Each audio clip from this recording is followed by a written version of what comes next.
Então, pessoal, a gente vai começar a tratar um pouco da hidráulica hoje, tá? Dos sistemas hidráulicos de maneira geral. Como eu falei lá no começo, tá? Esses tipos de sistema eles são bem. Eu tô olhando para cá porque a minha tela tá para cá, tá? Esses tipos de sistema hidráulico e pneumática eles são bem parecidos, né? Mas então a gente vai tratar mais da parte da diferença, tá? Então eu vou apresentar algumas válvulas que a gente tem somente na hidráulica, aí vocês vão entender o porquê, tá?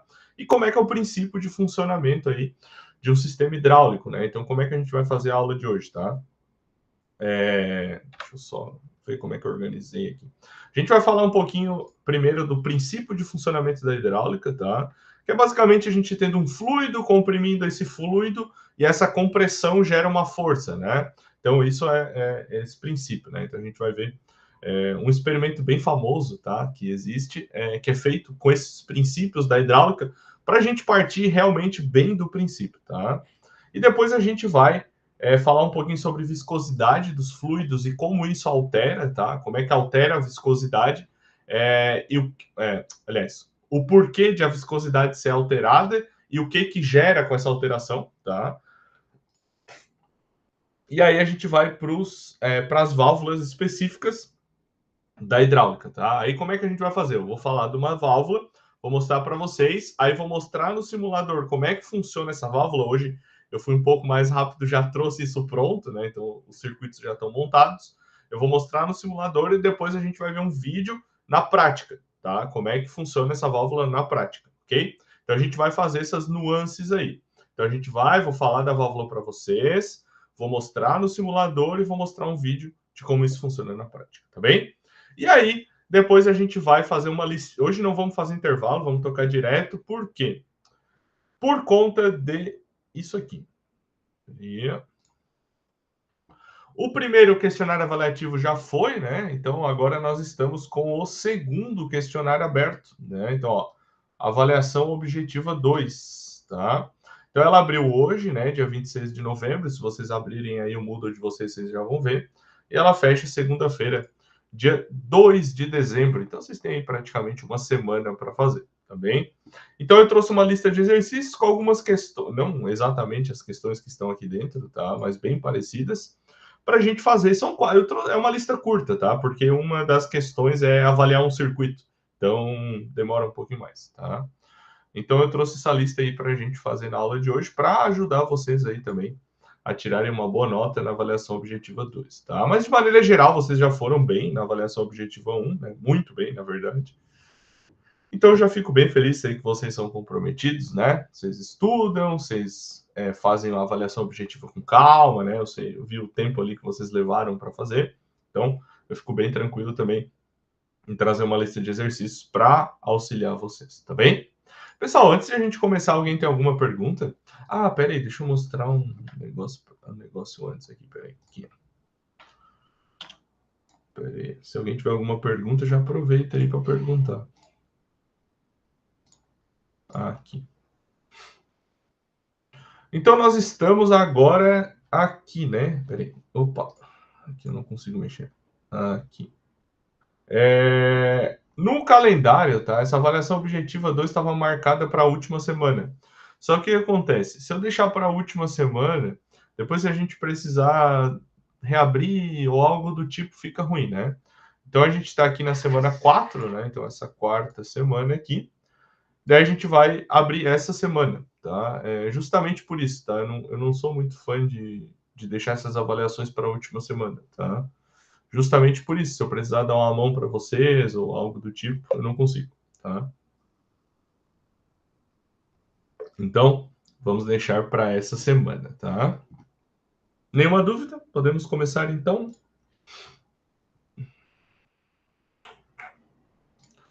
Então tá, minha galera, vamos começar aí então, continuar falando do capítulo 4, tá? Hoje eu creio que a gente termine, tá? Esse capítulo 4, acho que é a última a última semana aí para a gente falar sobre o capítulo 4. Se sobrar alguma coisa para a semana que vem, porque daí entraria a eletrohidráulica, né? Mas daí os componentes são literalmente os mesmos componentes, não muda praticamente nada. Praticamente não muda nada, tá? Então a gente começa falando um pouquinho do princípio da hidráulica, né? Então semana passada foi a última vez que a gente falou sobre pneumática, sobre eletropneumática. Agora a gente vai entrar falando um pouquinho sobre hidráulica e eletrohidráulica, tá? Então, no estudo da hidráulica, a hidráulica ela sempre vai se basear em fluido sobre pressão, tá? Então, qual fluido? Não importa, qualquer tipo de fluido, até ar, né? Ar também é um fluido, né? Então, independente do fluido, se ele estiver sob pressão, é hidráulica. Quando a gente pensa em hidráulica, o que nos remete a um primeiro momento é óleo, né? A gente sempre vai pensar em óleo, tá? E aí, quando a gente tem a hidráulica, né? Nós temos aí dois grandes grupos de hidráulica que a gente fala, né? A hidráulica estacionária e a hidráulica móvel, né? A estacionária é onde a gente utiliza bastante equipamentos a nível industrial, né? Então, por exemplo, construções fluviais, construções marítimas e construções também para aviação. Então, um equipamento muito utilizado e muito conhecido aí da hidráulica estacionária, né? É a prensa, né? A prensa, essa aqui, ou essa, né? Que é a manual, aquela que a gente faz assim, ou as automáticas, né? São equipamentos pertencentes, né, a esse grupo da hidráulica estacionária, tá? E a hidráulica móvel, né, ela é mais relacionada aí ao setor móvel, né? Então, máquinas rodoviárias, agrícolas, draga, mecânica automobilística, retroescavadeira, escavadeira, né? Nesse caso aqui, uma escavadeira, uma retroescavadeira, né? Então, tudo isso é hidráulica móvel, né? E aí, pessoal, dentro da hidráulica, nós temos várias faixas de pressão onde esses equipamentos podem funcionar. E essas faixas de pressão, assim como praticamente tudo dentro da eletromecânica, elas são também, né, convencionadas, né? Então, isso é uma convenção, tá? Então, o que é basicamente, tá? Como é que funciona a hidráulica, né? A gente tem uma área, um fluido e algo sendo pressionado, né? Então, por exemplo, ó, se eu pressiono um bloco, né, de 1 cm3, certo? É 1 cm² de área, desculpa. Um fluido aqui, né? Esse fluido consegue gerar força suficiente para levantar um bloco, por exemplo, aqui, ó, de 100 quilos, certo? Por quê? Porque a hidráulica, né, é como se eu estivesse fazendo uma força aqui, essa força vai acumulando, acumulando, acumulando, acumulando e empurra lá do outro lado, né? Por isso que muitas vezes, né, a gente tem motores pequenos, certo? Funcionando, né? E fazendo muita força, né? Levantando ou empurrando, né? Equipamentos muito pesados, né? Fazendo muita força. E como é que funcionam essas faixas de pressão, tá? De 0 a 14 bar, né? Então a unidade de medida que a gente geralmente usa é bar, mas vocês podem encontrar quilograma força, pascal, megapascal, enfim. De 0 a 14 bar, né, é o que a gente chama de baixa pressão. Então, isso é uma baixa pressão. De 14 a 35 bar, média pressão. De 35 a 84 bar, média alta pressão. De 84 a 210 bar, alta pressão. E acima de 210 bar, a gente tem uma extra alta pressão, tá? E aí, pessoal, eu trouxe um vídeo aqui bem lúdico, né, para a gente entender como é que funcionam esses princípios da hidráulica. É um vídeo do Iberê que ele mostra um robô, né, guindaste hidráulico, mas ele utiliza aí seringas, fluidos de cores diferentes para demonstrar, né? E aí a gente vai ver como é que ele faz essa montagem. Hoje eu vou te ensinar como fazer um robô. Conforme ele vai montando, eu também vou falando aqui. Vocês já estão acostumados. Robô guindaste hidráulico. Para fazer esse projeto Vocês conseguem ouvir ali? Quer dizer, agora eu botei no mudo, né? delas você Vocês pode conseguem substituir ouvir? por outra coisa, fazer alguma gambiarra. O que não Show. pode faltar mesmo são 6 seringas. Eu estou usando aqui 2 de 20 ml e 4 de Então, 10 ó, ml. no caso aqui, E né, ele tá caninhos usando de aquário, seringa mangueirinhas de e aquário. essas Aqui eu tenho mangueiras, né, para fazer essa parte da pressão, né? Então, a seringa seria o motor hidráulico, né? O motor que toca a bomba hidráulica, desculpa, a bomba que toca o motor ou toca algo para poder está explicando a estrutura para nós não é tão importante. Que toca esse fluido, né, para que ele tenha força. Então a seringa faz esse papel.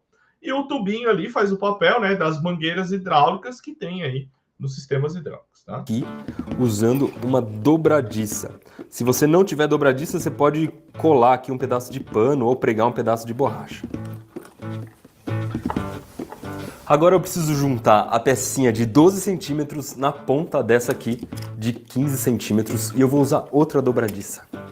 Os braços do guindaste já estão unidos, agora eu preciso de uma base giratória. Eu vou fazer essa base giratória. E ele ainda vai montar um guindaste, né, que tem o braço móvel, né, como qualquer guindaste, mas a base também é móvel, né? Bem legal a ideia dele.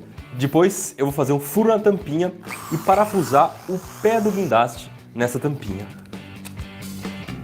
O guindaste já tem todos os movimentos e agora está na hora da gente começar a parte legal, a parte hidráulica. O primeiro movimento que eu vou controlar usando hidráulica é esse aqui, de levantar esse braço aqui. Para isso eu vou colocar uma seringa aqui embaixo. Eu vou prender essa seringa com... Vai botar essa seringa aqui, né? Que ali, ó, aonde a gente aperta na seringa ali, é o que vai fazer que esse braço levante, né? Então ele vai ter que empurrar fluido para dentro da seringa, tá? Então é por isso que ele botou ali. Um cano de 25 milímetros de diâmetro. Primeiro eu vou fazer um furo de lado a lado, um furo bem fininho, do mesmo diâmetro do parafuso, e depois eu vou alargar um dos furos para poder passar o parafuso por dentro do cano. Eu também vou fazer um furinho em duas seringas, bem perto aqui do lugar onde a gente aperta a seringa. Eu vou parafusar esse apoio aqui um pouquinho para frente da metade aqui desse braço intermediário.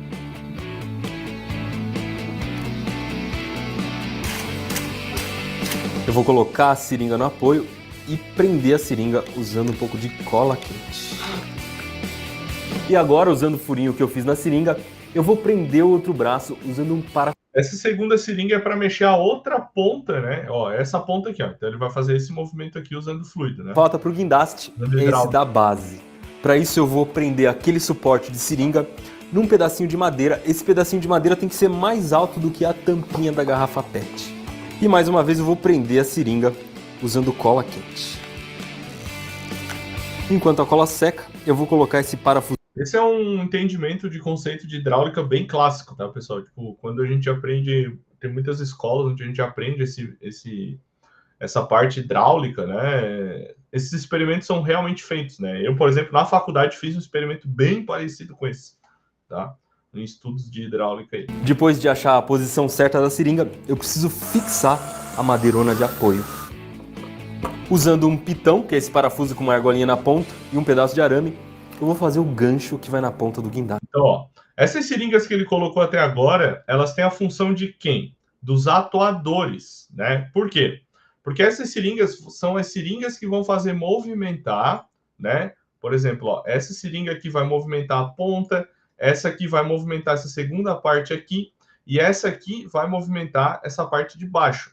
Então, essas três seringas que ele colocou até agora, elas vão fazer o papel do atuador, tá? E as próximas que ele vai colocar, e aí ele vai ligar as próximas seringas nessas que já estão aqui, né? Vão fazer o papel da motor bomba, ou motor, ou bomba. Geralmente a gente chama de motor bomba, né? Que é um conjunto motor e bomba, né? Porque a bomba ela não funciona sozinha, né? Ela precisa de algo acoplado, né? Então a gente acopla o motor, o eixo do motor no eixo da bomba, e aí liga o motor faz um movimento giratório, faz essa bomba girar, e a bomba, né, que joga o fluido para dentro do sistema, tá? Então, as próximas seringas que ele for colocar, vai ser essas seringas que fazem esse papel do motor bomba. Opa, tirei o som. A parte hidráulica. Eu vou usar essas três seringas, são elas que vão controlar as outras três seringas que já estão instaladas no guindaste.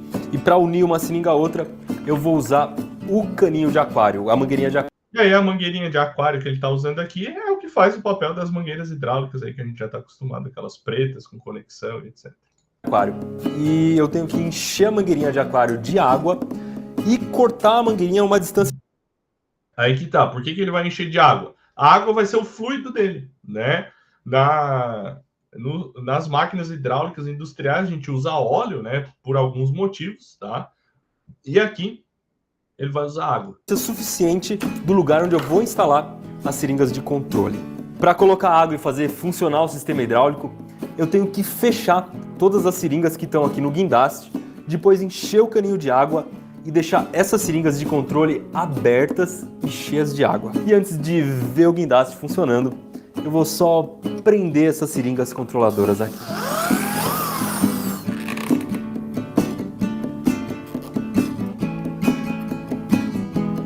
E esse aqui é o admirável e imbatível robô.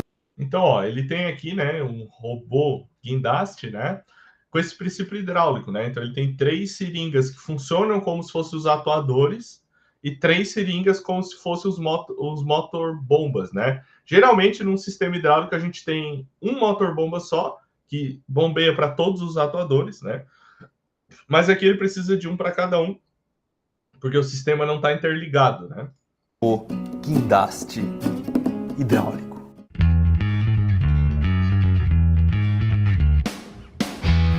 Então, ó, o que ele faz, né? Ele pressiona uma seringa, essa seringa pressiona, né, o fluido pressiona a outra seringa e o atuador faz a parte que ele tem que fazer ali, né? A parte de atuar e mexer os braços, tá?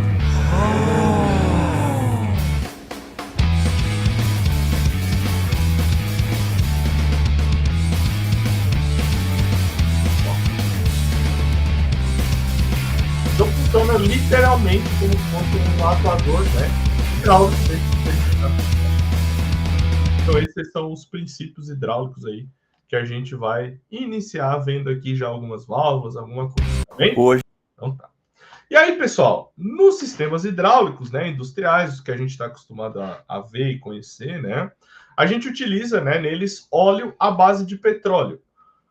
Por quê? Porque óleos, eles são mais compressíveis que água e ar, por exemplo, né? O que isso quer dizer? Quer dizer que eles aguentam mais pressão. Se eu colocar água, né, para tentar levantar lá uma pá de reta escavadeira que pesa 1.000, 2.000 quilos, ela não vai conseguir, né? Por quê? Porque a água, ela vai esquentar um pouco. Deixa eu explicar um pouquinho de física para vocês entenderem. Quando a gente coloca pressão em um fluido, essa pressão, ela faz com que o fluido aumente de temperatura, certo? Se eu colocar água, né, essa temperatura, por conta da pressão que eu estou colocando, com certeza vai passar de 100 graus. E 100 graus é o ponto de ebulição da água. Então, essa água vai começar a evaporar dentro desse sistema e vai causar um problemaço gigantesco aí, tá? Por isso que a gente usa óleo. Por quê? Porque o ponto de ebulição do óleo é muito maior que 100 graus. Então, a gente consegue colocar muito mais pressão sem que esse óleo evapore. Pode ser que aconteça, tá? Não é descartável. Não é descartada essa hipótese, mas pode ser que aconteça. Por isso que existem alguns aditivos, por exemplo. Então, se eu tenho um tipo de óleo lá que eu já uso, mas eu preciso erguer uma carga maior com a qual que eu estou acostumado, eu coloco um aditivo de alta pressão. Então, aquele óleo passa a ter, né, essa característica. O ponto de ebulição, ele que era 200 graus, passou para 300, 350, tá?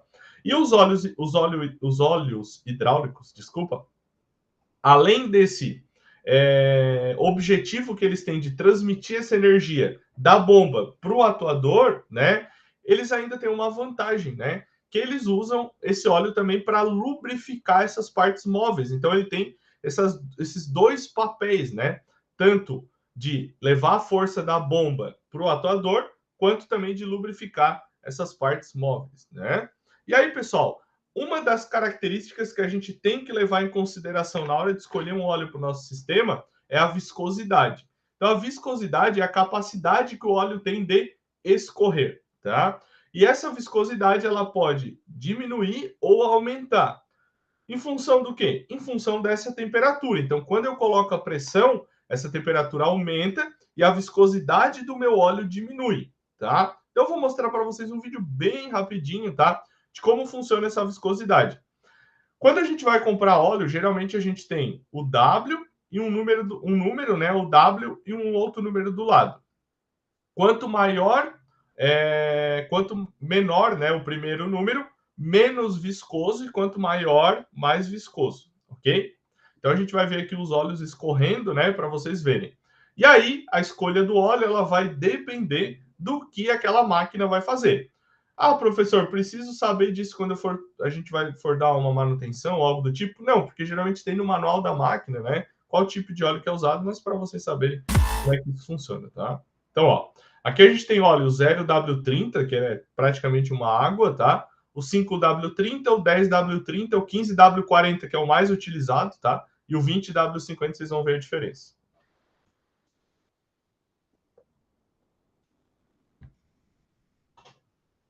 Então, ó, vocês podem ver que o 0W30 escorreu quase tudo e o 20W50, por exemplo, nem chegou nem no bico do recipiente ali que ele está sendo usado, né? Então, essa é a diferença, ó. E aí, lógico, né? Se eu tenho um lugar muito frio, eu não posso usar um 20W50 ou um 15W40, eu tenho que usar um menos viscoso. Por quê? Porque no frio o óleo fica mais viscoso. Se no calor ele fica menos viscoso, no frio ele fica mais viscoso, né? E no calor é a mesma coisa. Eu não posso escolher um óleo, por exemplo, 5W30 ou 10W30. Eu escolho um 15W40 que ele lida bem com a temperatura, né? Ó, agora que vai começar a escorrer o 15W40, tá?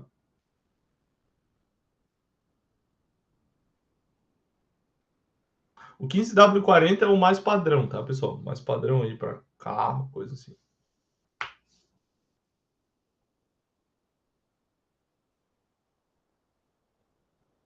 Na verdade, não, Mikael. Na verdade, não. Mikael perguntou, então, quanto mais viscoso, mais seria melhor a sua utilidade. Na verdade, não. Para cada tipo de utilidade, a gente vai ter uma viscosidade que pode ser mais interessante, entendeu? Isso não tem relação, tá? Pode ser que eu precise de alguma coisa que precisa levar muita carga. Não tem por que eu escolher um óleo menos viscoso, né? Porque o ponto de ebulição dele é baixo e ele vai evaporar. Então, eu preciso de um óleo mais viscoso, que tenha um ponto de ebulição mais alto, né? E que ele consiga carregar. Quanto mais viscoso, ele consegue carregar mais força. Essa é uma boa analogia, tá? Quanto menos viscosidade, ele carrega menos força, tá? O que a gente pensava lá na pneumática, né? Que o ar tá ali, o ar vai carregar, aqui na hidráulica é diferente, vai depender do óleo, do tipo de óleo, né? Que vai conseguir, né? Então, cada tipo de óleo tem uma capacidade de carregar essa força, né? De acordo com a necessidade, tá? E aí a gente passa um pouquinho aí para a parte de vocês entenderem como é que funcionam os grupos dentro, né, de um sistema hidráulico. Então, a gente tem vários grupos de acionamentos diferentes, né? Então, a gente tem a fonte de energia, a gente inicia pela fonte de energia, que é composta ali pela bomba, pelo motor, né, o conjunto motor-bomba, às vezes tem um filtro, tá? Depois, desculpa, a fonte de energia é sempre o motor, depois a gente tem o grupo de geração, que é a bomba, que é o que efetivamente vai dar energia para o fluido poder fazer funcionar o atuador. Depois a gente tem o grupo de controle, que entram aí todas as válvulas que a gente já conhece, tá? Então, basicamente, as válvulas hidráulicas, elas são um pouco diferentes das válvulas pneumáticas e a gente já vai entender o porquê. Depois a gente tem o grupo de atuação, né, que são os atuadores, e o trabalho, né, que é essa força que o atuador faz, tá? E aí a gente vai ver o funcionamento do sistema hidráulico, né, a diferença do hidráulico do pneumático qual é, tá? O pneumático, a gente precisava lá do balão, né, onde ficava o ar armazenado, e do compressor em cima, que pegava esse ar comprimido, né? Desculpa, esse ar atmosférico, comprimia ele, né? Deixava ele um volume grande, bem pequeno, e essa compressão dava uma força, né? Que fazia que o sistema funcionasse. Aqui é diferente. A gente precisa de um tanque com óleo, né? Por quê? Porque esse óleo vai estar rodando, né? Então precisa desse tanque do óleo. Então a gente precisa de um motor, de uma bomba, né? E para poder fazer esse óleo girar.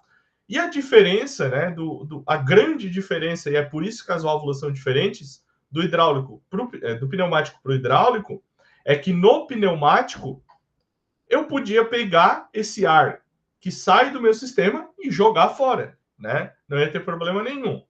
No hidráulico a gente não pode fazer isso, né? Imagina a sujeira que ia fazer se eu jogasse esse óleo, né, no chão ali, enfim, não tem como.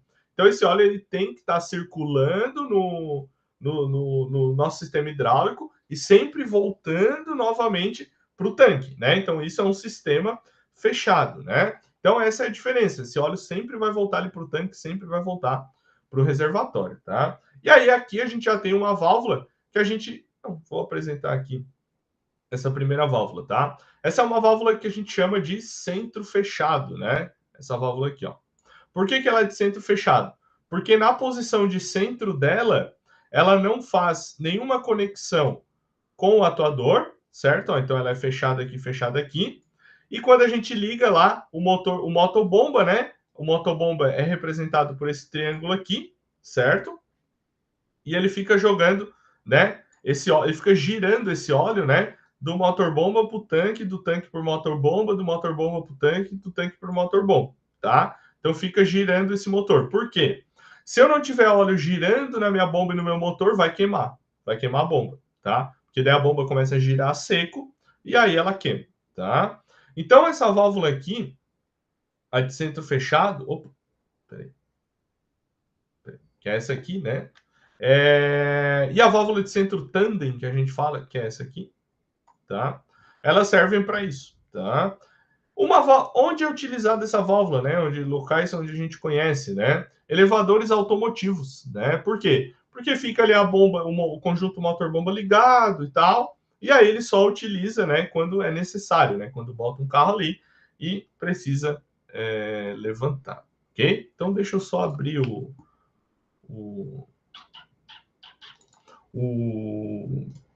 Oh, meu Deus, fugiu a palavra. O simulador aqui para mostrar para vocês como é que funciona.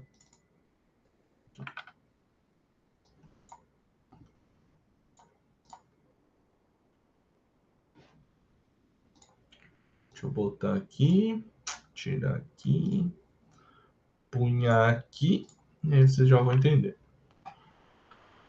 Então essa é a válvula. Ficou horrível, né? Deixa eu ajeitar ela aqui para nós. Tá mais pro centro. Então essa aqui é a válvula de centro fechado, né? Que é essa aqui, ó. Desculpa, de centro tandem, tá? Ela funciona desse jeito. Aqui eu coloquei duas manoplas, né? De um lado e de outro, só para ser mais rápido de a gente mexer, né? O atuador é o mesmo, né? O atuador duplação, né? De duplação. Então ele precisa que chegue óleo para ele avançar e precisa de óleo para ele retornar, tá? Então vamos ver como é que funciona essa válvula. Se eu apertar OK aqui, ó, o que está fazendo, né? Apertei para funcionar, então a gente tem o conjunto motor-bomba aqui e o tanque aqui. O que ele está fazendo? Ele está pegando o óleo desse tanque, jogando no motor-bomba, o motor-bomba joga o óleo na minha válvula, como ela é de centro tandem aqui, né? Ela faz a volta aqui, volta para o tanque joga para o motobomba joga no sistema e fica aqui. Então tá tudo parado. Quando eu avanço aqui, quando eu mexo na minha válvula, né? Então eu mexi, aí o que acontece?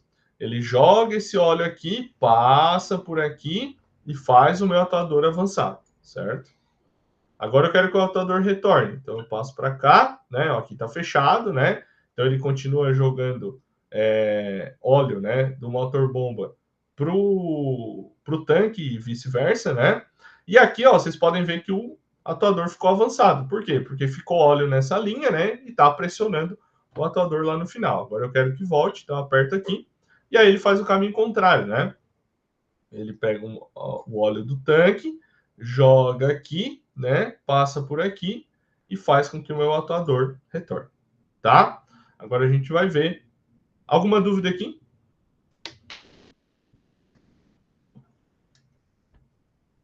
Não? Agora a gente vai ver na prática um circuito montado e como é que isso funciona. Vou botar o vídeo aqui. Tem um desses vídeos que é em espanhol, tá? Só achei em espanhol, mas dá para entender. Mas não é esse.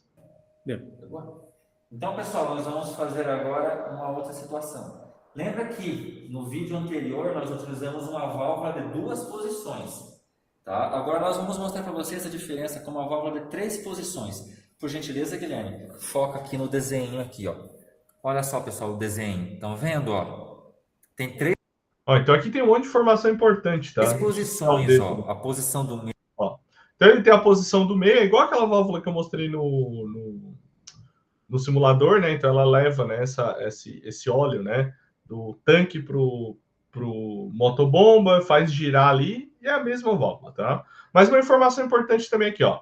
Funciona até 350 bar, tá? Então funciona em extra alta tensão essa válvula, tá? E ela consegue passar até 60 litros por minuto de fluido, tá? Então isso é uma informação importante também que vem aqui na frente da válvula. Meio em tandem, onde o óleo entra pelo P e sai pelo T, que é retorno ao tanque. Então, de um lado ele pilota o A, do outro lado ele pilota... Uma coisa importante, tá? Quando a gente mexe com hidráulica, as coisas são mais sujas, tá? Por conta do óleo, tá? Na pneumática é tudo limpinho, bonitinho. Geralmente, né, na hidráulica elas são mais sujas mesmo e tá tudo certo. O P, e no meio, o óleo que entra pelo P sai novamente pelo T, que é de tanque. Então, ó, aqui a válvula ela é, né, de alavanca, né? Então, essa alavanca na esquerda aqui, essa alavanca que está representada no desenho, e o retorno dela é por mola, né? E conforme a gente já viu, as duas utilizações, mesmo esquema da pneumática. A e B ficam bloqueadas, ou seja, o cilindro não avança e não volta. Então, o que eu vou fazer? Simplesmente eu vou trocar aqui, ó. Tudo que eu liguei na primeira válvula, eu vou ligar na segunda. Então, o P e o T, né, pressão e tanque, vão respectivamente para pressão e tanque.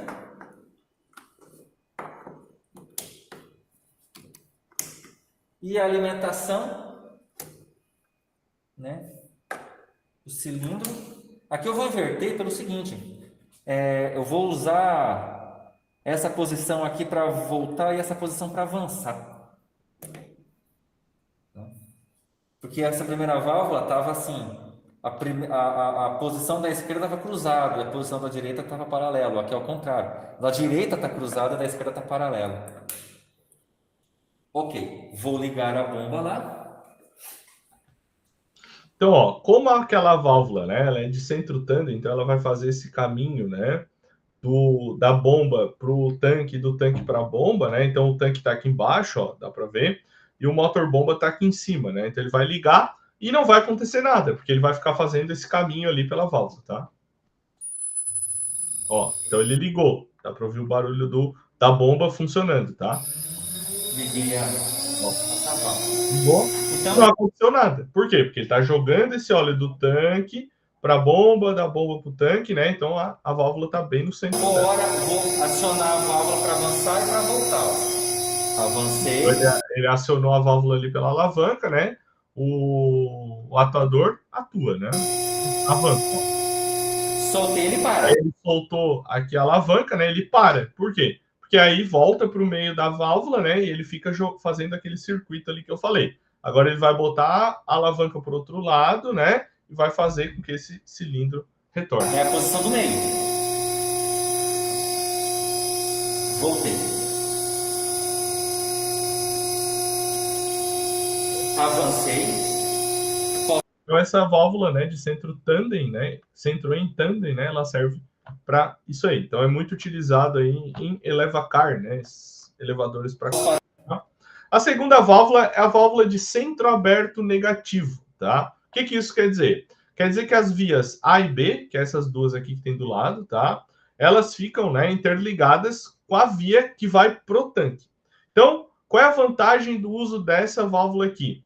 Quando eu preciso ajustar o meu atuador com a mão ou mexer nele, eu uso esse tipo de válvula aqui, tá? Por quê? Como essa via fica direto ligada no tanque, a bomba não joga óleo, né, no meu atuador. Esse atuador fica livre, né? A gente pode mexer nele com a mão, tá? No simulador, eu fiz ele, né? Só que no simulador não dá para mexer com a mão, né? Mas eu vou mostrar para vocês que eu montei aqui, para vocês verem como é que é. Peraí, deixa eu só ajeitar aqui.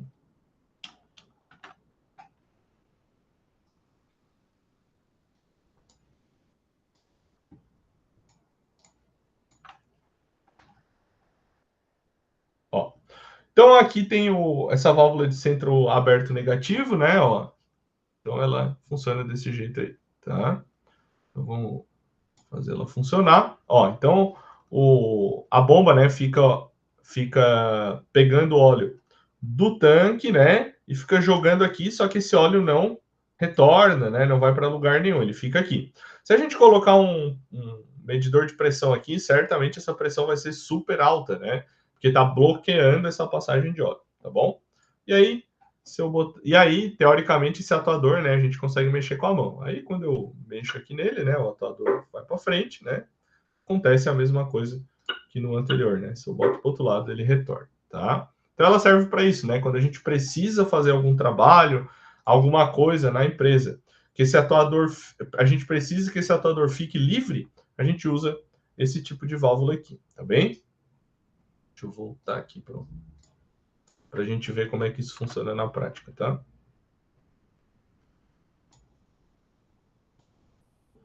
Então, pessoal, agora nós vamos usar um outro tipo de válvula. Pode aproximar aqui, por gentileza, Guilherme. Esse tipo de válvula aqui, pessoal. Vamos ver se consegue focar aqui, ó. Tá vendo? Opa. Aqui, ó. Então, ela é uma válvula, né, de centro aberto negativo, né? Então, ó, ela diz aqui, ó, que a gente tem essa passagem direto para o tanque, né? As vias A e B conectadas entre si e essa passagem para o tanque, tá? Ela é uma válvula que tem alavanca, né? E esse retorno eu creio que seja por mola, ou ela fica travada, né? Algo assim. Que não dá para ver bem direitinho. Ela é uma válvula que tem a capacidade de 350 bar e consegue suportar, né, 60 litros por minuto de fluido, né? Assim como a outra, mesma coisa. 3 posições, mas o centro é centro aberto negativo. Utilizem o material que vocês têm lá, centro aberto negativo. Pode continuar aí, Guilherme, se conseguir segurar aí. O que acontece, pessoal? O P na posição central vai estar bloqueado, tá? Então, a posição da esquerda e da direita vai fazer com que a pressão entre pelo P e saia, ora pelo A, ora pelo B, para avançar ou retornar o cilindro. Ótimo. Agora, quando eu deixo na posição do centro, ó, tem a posição da direita, da esquerda e é no centro. Quando eu deixo na do centro, não entra pressão pelo P. Porém, o A e o B estão interligados com o tanque. Então, eu vou fazer essa montagem agora aqui e mostrar para vocês o que acontece.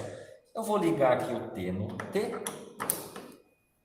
o P no P, fazer a mesma montagem, tá, pessoal? Não foi certinho, não. Tá? Mesma coisa. Ótimo. Vou puxar para cá essa válvula para não atrapalhar a gente. O que vai acontecer? Eu vou avançar. Vamos lá?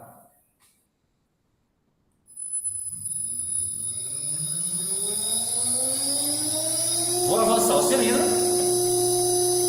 Opa. Avançou.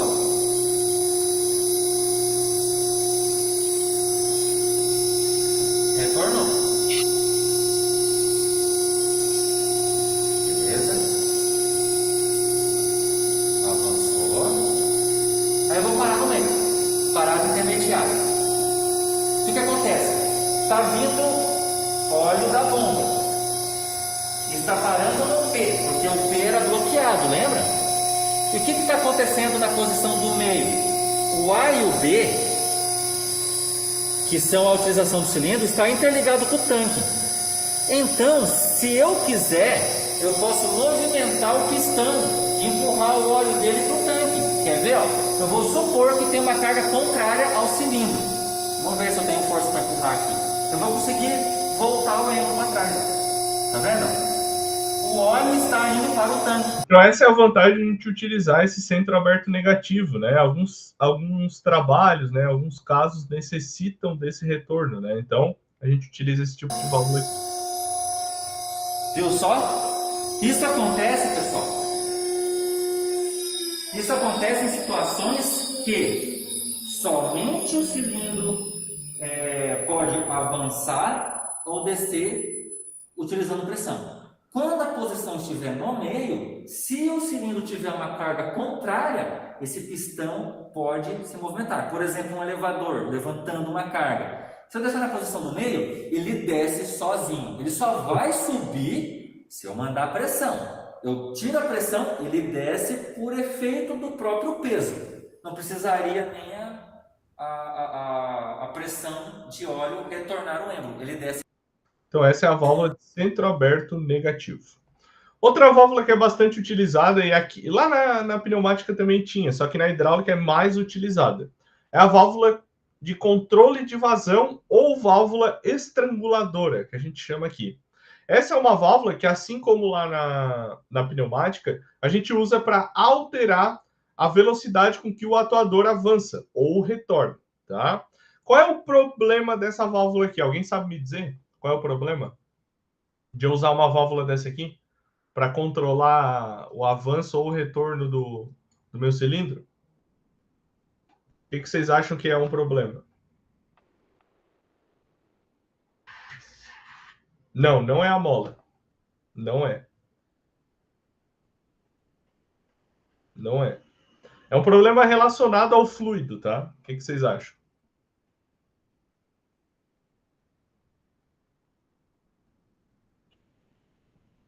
Vocês imaginem o seguinte, tá? Temperatura, perfeito aí. Perfeita resposta. O que acontece? Eu tenho um fluido que ele já está passando, já está, vamos dizer assim, ó, raspando na tubulação e aumentando a temperatura dele conforme, né, ele vai passando ali, certo? Se eu tenho uma área assim, ó, desse tamanho passando, daqui a pouco eu faço assim, o que vai acontecer? Vai aumentar a pressão tanto na entrada quanto na saída, né? Assim, tanto na entrada quanto na saída, e a temperatura desse fluido vai aumentar. Aumentando, eu posso chegar no ponto de ebulição, e aí eu causo um problema gigantesco. Então, essas válvulas aqui, elas têm que ser utilizadas com muita calma, muito cálculo, né? Não assim, de qualquer jeito, tá? Então, eu vou mostrar no simulador como é que elas funcionam, que é praticamente a mesma coisa aqui da pneumática, tá? Deixa eu só abrir aqui. Aqui, estrangulador. O nome estrangulador é feio, né? Mas convencionalmente o pessoal fala estrangulador. Vamos lá. Deixa eu botar aqui. Então aqui a gente tem o mesmo... Opa, não mostrei. Aqui a gente tem o mesmo sistema, né? Que eu mostrei lá. Então tá tudo igual e eu coloquei uma estranguladora aqui no avanço do cilindro, tá? Então a gente vai regular a estranguladora. Então eu venho aqui em propriedades e coloco aqui 100%, tá? Então ela tá totalmente aberta, tá? 100% é como se nem tivesse uma válvula estranguladora aqui. Então vem aqui, avança, ó, meu cilindro avança normal e retorna normal, tá? Agora eu vou configurar ela para passar só 10% do fluido. Vocês vão notar 10 não, 5. Para nós ver uma diferença grande. 5. Então, vem aqui, avança, ó. Olha como o meu cilindro avança bem mais devagar, né? Certo? Então, se eu quiser retornar, o retorno também é bem devagar, porque ele volta pela mesma via, né? Ó, então, ele avança e retorna. Então, eu posso vir aqui também, alterar para 25%, por exemplo, né? Ó, o avanço já melhora um pouquinho. Então, eu consigo fazendo essas alterações, né? E essa válvula estranguladora, ela serve justamente para isso, né? Porque ela faz passar menos fluido, né? Passando menos fluido, passa menos força, né? E aí, esse atuador, né? Ele vai mais devagar e volta mais devagar também, consequentemente, ok? Então, deixa eu voltar aqui para nós vermos na prática como é que isso funciona. Eu acho que esse vídeo aqui é em espanhol, mas daí eu vou falando, tudo certo. É esse mesmo. Então, essa aqui é essa tal válvula estranguladora, né? Ó, então, essa é a válvula estranguladora aí, ok? Tem esse... Como é que eu posso chamar isso aqui? Essa manoplinha, né? Que a gente gira para um lado, gira para o outro, para ela estrangular mais ou estrangular menos, tá?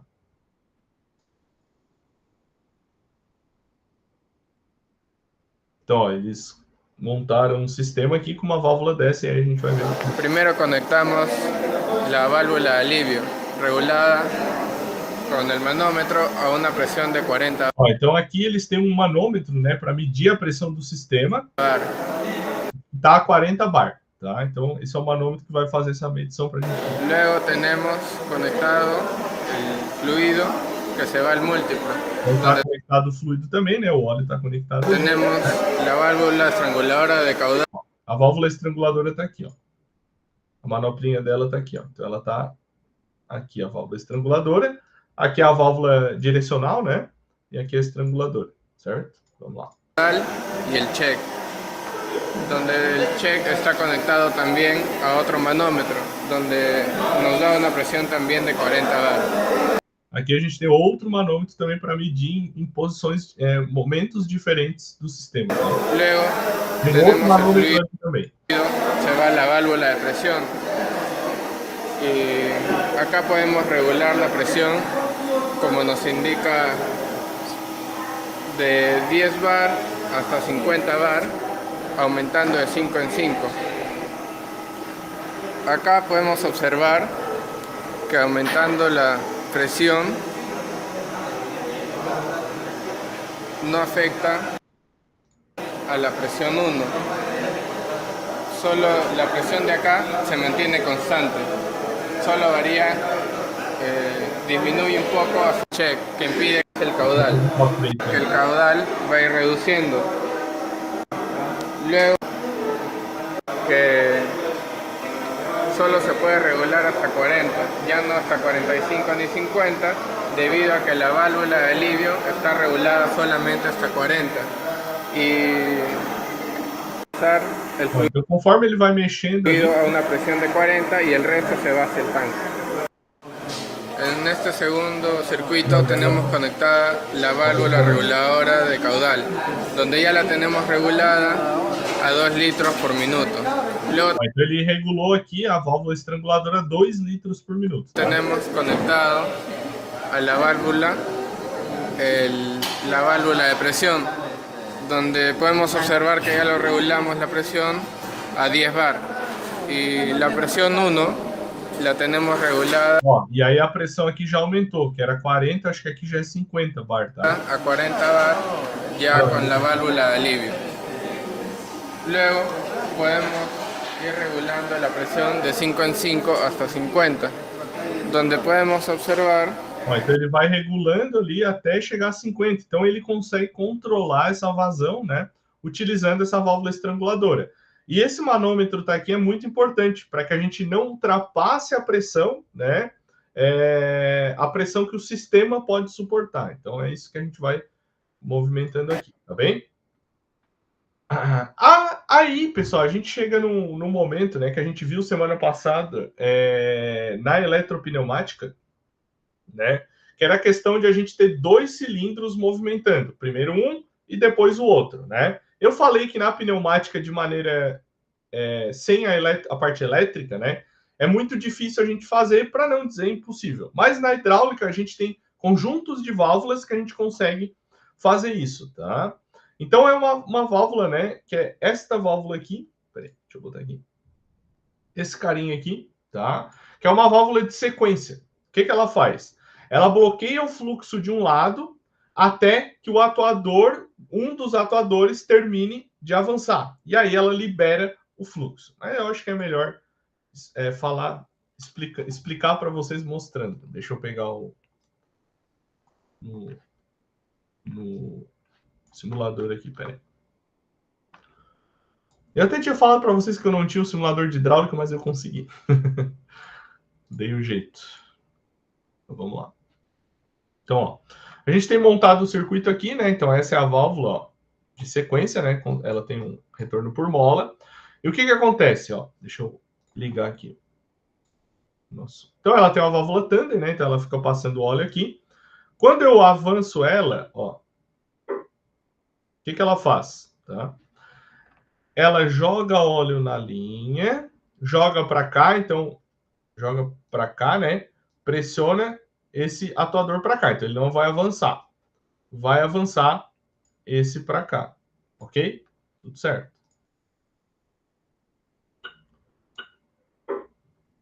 Aí, o que acontece? Quando eu coloco na outra posição, é que ela funciona em sequência, tá? Só deixa eu retornar aqui. Ó. Então, quando eu coloco na outra posição, ela funciona o atuador em sequência. Deixa eu botar de volta aí. Então, ó. Pausei. Peraí. Tá. Peraí, que agora é eu que fiz. Cacaca. Atuou primeiro. Fechou? Agora ele vai, no retorno do primeiro, ele vai atuar o segundo. Ó, então prestem atenção. Retornou, né? Retornou aqui. Então, não tem mais óleo na linha. Então, ele joga o óleo nessa válvula aqui, ok? Nessa válvula. Ela libera para passar o fluido e o fluido passa ali e consegue, ó, atuar. Beleza? Então, assim que funciona esta parte aqui, tá bem? Deixa eu ver se eu consegui um videozinho de mais de 2 atuadores, né? Na verdade. A gente vai ver aqui esse movimento dos atuadores aí. Mais de 2 aqui no caso, tá? Então, vamos ver. Olá, vamos a essa videoaula em função da válvula de sequência, uma montagem para frente aqui, ó. Então ele vai usar a válvula de sequência, né? Para fazer para o atuador B avançado. Os dois retornarão juntos. Observando aqui, nós temos linha de pressão, as duas, linha de retorno a tanque. Observe que nós temos 3 retorno a tanque. Vamos utilizar a válvula direcional, vamos utilizar a válvula de segurança, vamos utilizar 3 cruzetas e vamos utilizar a válvula de sequência. Iniciando a montagem, então, nós vamos iniciar com a linha de pressão sendo direcionada a uma cruzeta. Saindo da cruzeta, nós vamos utilizar a pressão da válvula direcional. Vamos agora também utilizar a pressão da válvula de segurança. Observe que nós temos os tanques para direcionar a tanque, e é o que faremos agora. Utilizando o retorno a tanque da válvula direcional e também o retorno a tanque da válvula de segurança. Ótimo. Linha de trabalho A vai para uma cruzeta.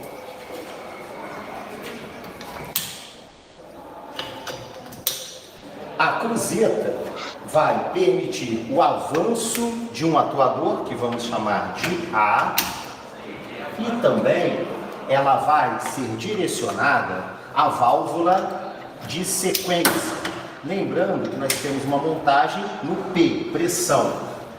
O tanque da válvula de sequência é direcionada a tanque. Nesta linha também, a pressão...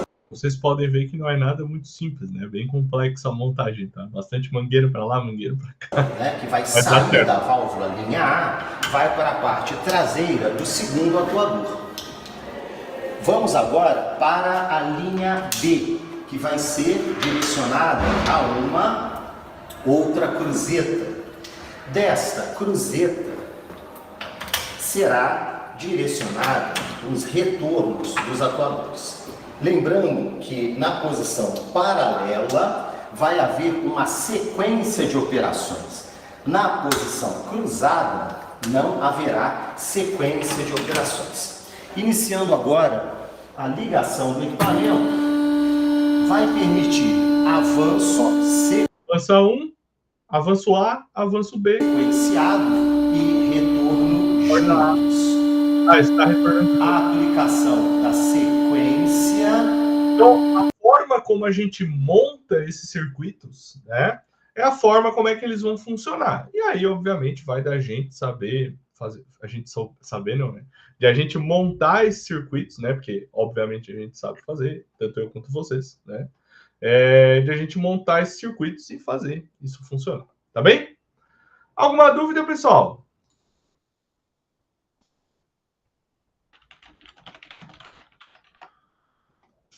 O que vocês me dizem? Não? Tudo certo? Tudo certo? Semana que vem a gente vai ver um pouquinho de eletrohidráulica e o resto dos assuntos que faltam, tá? Agora, conforme combinado, né, vocês têm um questionário avaliativo que está lá para vocês fazerem, tá? Ele vai ficar aberto de hoje, dia 26, até o dia 2, tá? E aí eu trouxe uma lista de exercícios para auxiliar vocês a irem bem nesse questionário avaliativo, apesar de eu saber que vocês sempre vão bem, tá bem? Mas eu trouxe, né? Eu prometi, eu trouxe, tá? A lista de exercícios é essa aqui. Deixa eu botar um pouquinho mais perto aqui para vocês conseguirem ver. Ela tinha 5 questões, mas ela tem 4, tá? 4 questões, tá? Eu vou mandar aqui também. Nossa, ficou horrível, né? Peraí que eu fiz uma cacaca aqui. Vamos aqui. Agora melhor. Eu vou mandar no chat também, para quem quiser abrir a lista, né? E ver aí. Às vezes fica melhor. E quem quiser ver aqui, também pode ver por aqui, tá bem? O que acontece? São 4 perguntas, vou dar meia horinha aí para vocês fazerem. E aí depois a gente corrige. Qualquer dúvida, eu estou aqui disponível para vocês, tá bem? Até daqui a pouco, pessoal. Eu vou aproveitar e já vou postar a lista e vou postar os slides lá no Moodle, tá?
Pessoal, vou ali pegar mais uma aguinha e já volto, tá?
Pessoal, 5 minutinhos aí para terminar, tá? Daqui 5 minutos a gente já corrige. Quem já terminou, já fica atento aí que daqui a pouco a gente já vai corrigir.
Então tá, meu pessoal, vamos fazer a correção agora, tá? Então vocês podem responder pelo chat ou pelo microfone tá aberto. Deixa eu ver se tá aberto. Se vocês quiserem, tá aberto. Se vocês quiserem falar pelo microfone também tá liberado, tá bem?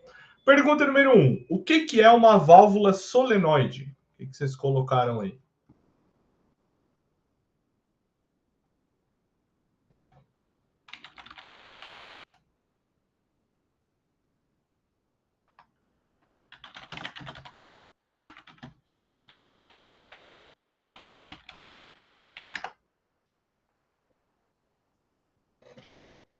O André botou, controla o fluxo de fluidos com uma solenoide. Tá certo. Mikael botou, é um dispositivo eletromecânico que controla o fluxo de líquidos ou gases, abrindo ou fechando a passagem de fluido em resposta a uma corrente elétrica. Perfeito. Mais alguém?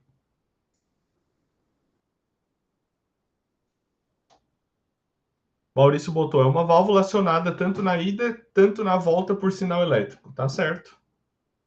Fechou. Mais alguém?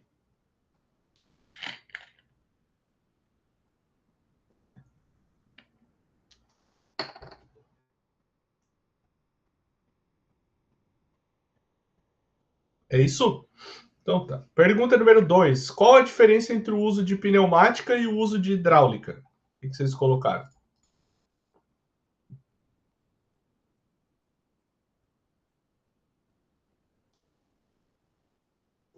Mikael botou, é um tipo de fluido utilizado para transmitir energia, pneumática.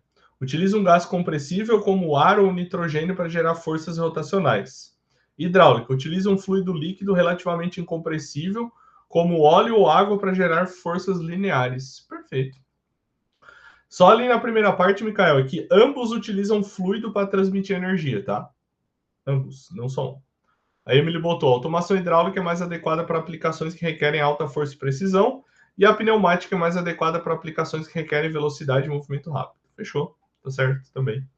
Maurício botou, a troca entre gases e fluidos, sendo que as principais diferenças são a necessidade de retorno, a bomba, e o outro não precisa se preocupar com a pressão para não superaquecer. Fechou? Deu para entender, Maurício? Isso aí mesmo.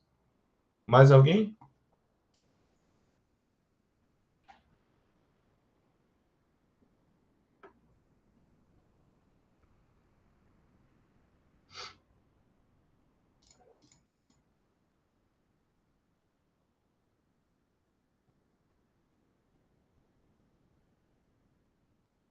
Não? Observando esse circuito aqui, o que vocês deduziram que vai acontecer com ele, pessoal?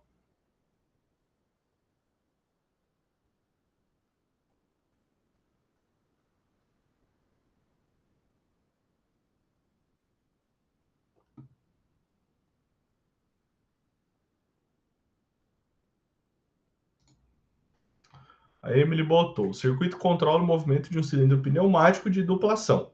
Quando a válvula solenoide Y1 é energizada, o cilindro retrai. Quando desenergizada, o cilindro avança. Os sensores B1 e B2 indicam as posições finais do pistão, retraído ou avançado. Não é isso. Tava bem certinho, Emily, mas não é isso.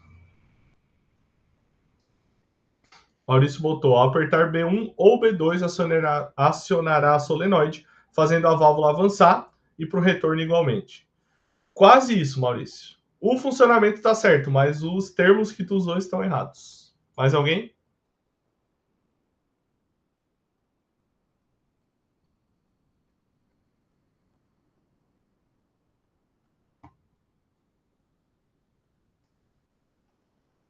Eu vou explicar por que a resposta da Emily está errada, por exemplo, tá? B1 e B2 são botões, tá, Emily? Então não são sensores. Para quem também teve o mesmo pensamento, tá? Quando a gente tem sensores aqui, tá? Geralmente ele tem como se fosse uma reguinha aqui, tá? Que ele vai mostrar aqui o sensor 1 e o sensor 2, tá? Então, quando tem é assim. B1 e B2 são botões, né? Então, esse arranjo elétrico aqui é o da válvula OU, né? Então, eu posso tanto apertar B1 quanto B2, né? B1 ou B2, ele vai fazer a mesma coisa, tá? Então, a gente tem aqui uma válvula operada por solenoide, retorno por mola, né? Que ela está na posição da mola aqui, porque a mola está empurrando, né? Quando eu aperto B1, a solenoide liga, né? Essa válvula é empurrada para lá, né? E aí a gente tem fluido passando por aqui, né? Se tem fluido passando por aqui, ele vai empurrar o cilindro. A hora que eu soltar o botão, né? Essa válvula é desenergizada, né? O retorno por mola atua, né? E o meu cilindro retorna, tá? Se eu apertar B2, acontece a mesma coisa, né? Então energiza a minha solenoide, a válvula troca de posição e o meu atuador funciona, avança, tá? Maurício, a tua lógica tá certa, tá? Mas tu falou que a válvula avança, né? Mas na real, o que avança é o atuador, né? A válvula troca de posição, tá? Então é isso. Fechou? Então era uma lógica ou que a gente tem aqui, né? Então eu posso apertar o botão 1 ou o botão 2. Ambos vão fazer a mesma função, tá? E a última pergunta é: o que são sensores de proximidade e citar 2 tipos de sensor de proximidade? Micael botou: sensores de proximidade são dispositivos capazes de detectar a presença ou a ausência de um objeto em suas proximidades, sem a necessidade de contato físico. Perfeito. Sensor indutivo detecta objetos metálicos com base na alteração de um campo magnético gerado pelo sensor. São muito usados em aplicações industriais como detecção de peças em linhas de montagem. E sensor ultrassônico emite ondas sonoras de alta frequência e mede o tempo que essas ondas levam para retornar. Perfeito, Micael. Bem certinha a tua resposta. Mais alguém?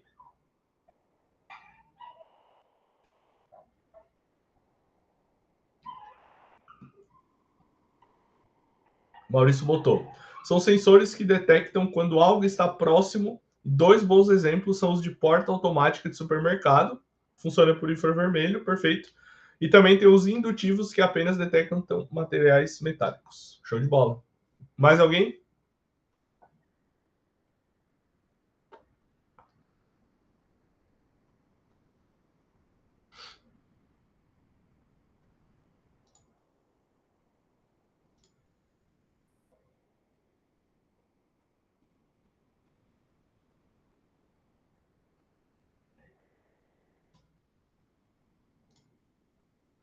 Não? Então, pessoal. Então, galera, por hoje era isso, tá bom? Por hoje era isso que a gente tinha para a aula de hoje, tá certo? Não esqueçam de fazer, né, a segunda avaliação, né? Ela vai ficar aberta até segunda-feira, e qualquer dúvida que vocês tiverem, podem me procurar lá no Moodle que eu respondo vocês, tá bem? Muito obrigado pela presença de todos. Ótima semana para todo mundo, de trabalho, de estudos, e a gente se encontra semana que vem novamente aqui para encerrarmos essa unidade curricular, tá bem? Tchau, tchau, pessoal. Boa noite a todos. Vão com Deus e até semana que vem.